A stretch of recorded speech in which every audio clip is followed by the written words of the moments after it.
Nos decías, estás con Daniel Jofra ahí, ¿no? Sí.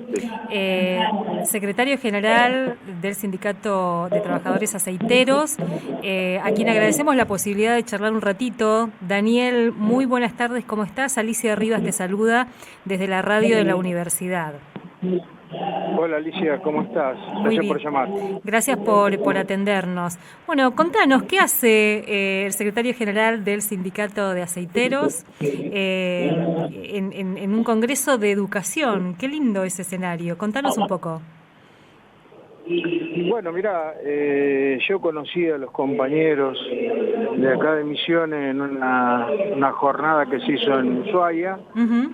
Me pareció interesante la lucha que llevaron ellos a cabo, en donde hubo un mix de trabajadores del Estado o docentes con privados, en donde hubo resultados positivos. Entonces empezamos a interactuar y yo le conté la historia que nosotros habíamos tenido durante 20 años.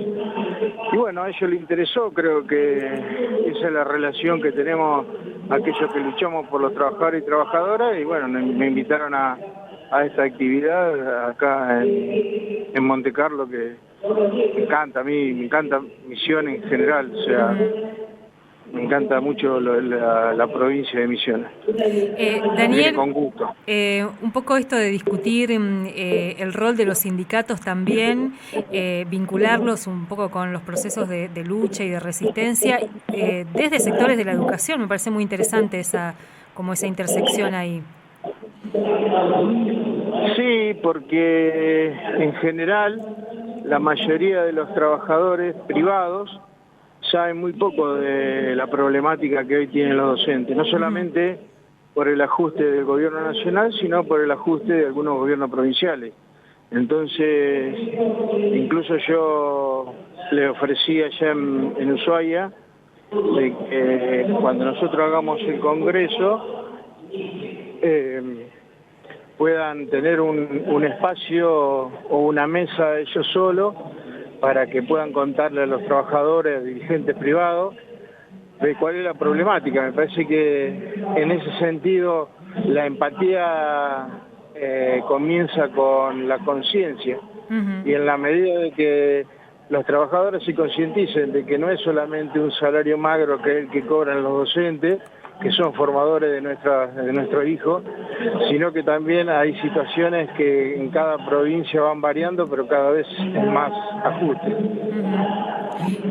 Daniel, ustedes son además un sindicato de referencia, no solamente por lo combativo, sino también porque han permitido perforar techos salariales y bueno, generar también expectativa en otros sectores. ¿Cómo está hoy la situación de los y las trabajadoras aceiteras?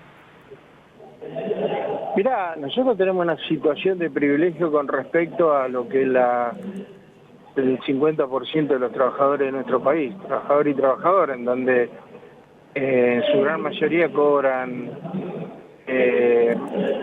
por debajo de la línea de la pobreza, o sea, son trabajadores pobres. Cuando hace 50 años vos buscabas trabajo para dejar de serlo.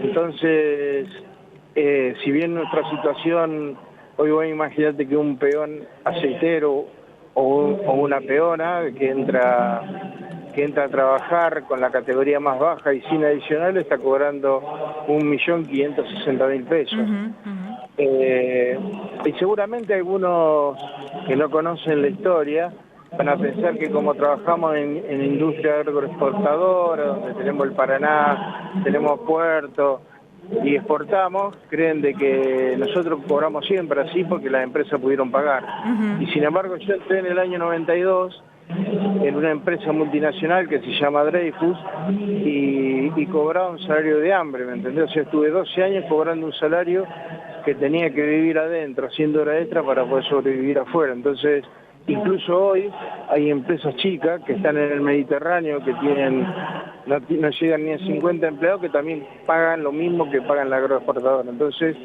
¿qué es lo que decimos nosotros? Que el salario no lo fija el sistema, sino que lo tienen que fijar las necesidades de los trabajadores. Y hoy las necesidades de los trabajadores tienen que ir adaptado a la ley de contrato de trabajo, en el artículo 116 y 14 de la Constitución, en donde vos tenés que garantizar a los trabajadores el salario para que puedan satisfacer la vivienda digna, alimentación adecuada, educación, salud, esparcimiento, vestuario, transporte, revisión y vacaciones. Eso es lo que deberían cobrar todos. Vemos también una provincia de Santa Fe atravesada por las políticas del gobierno provincial, bastante afines a las políticas de Milei también, ¿no? Con represión, persecución, hostigamiento. Sí, yo creo que aquellos...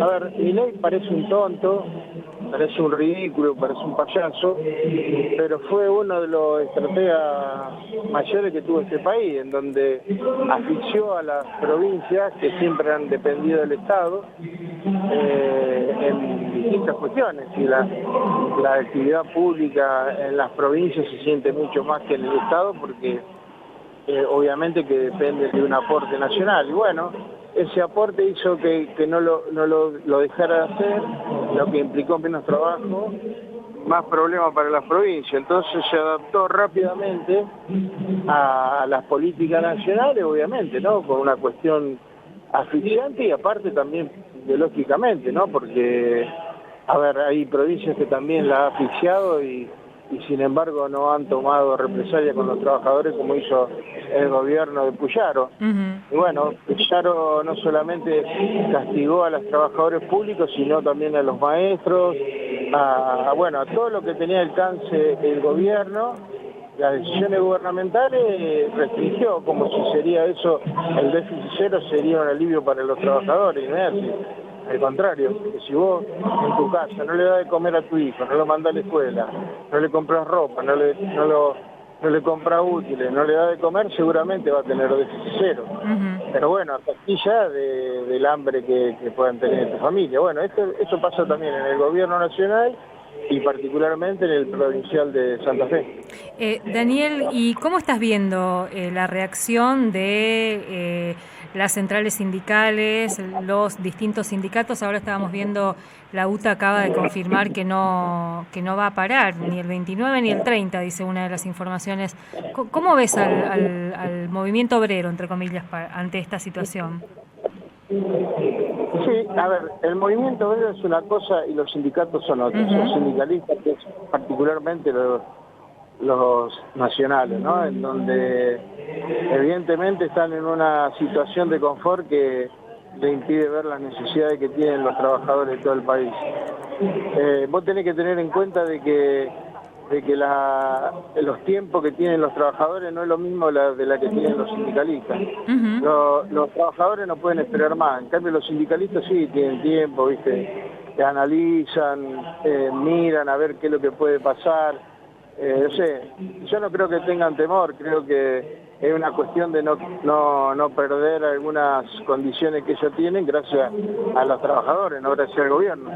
Sin embargo, creo que ya se está reacomodando porque lo que los trabajadores necesitan, hoy los trabajadores están muy tristes, no tienen miedo, están tristes porque le despiden a un compañero, porque no pueden hablar, porque no pueden manifestarse, que no pueden decir que tienen hambre. Entonces yo calculo que ese miedo en menos tiempo que más seguramente se va a transformar en bronca y eso se va a transformar en lucha. No hay otra manera. ¿Cuánto más va a soportar? Ya venían mal y este gobierno lo terminó de pisotear.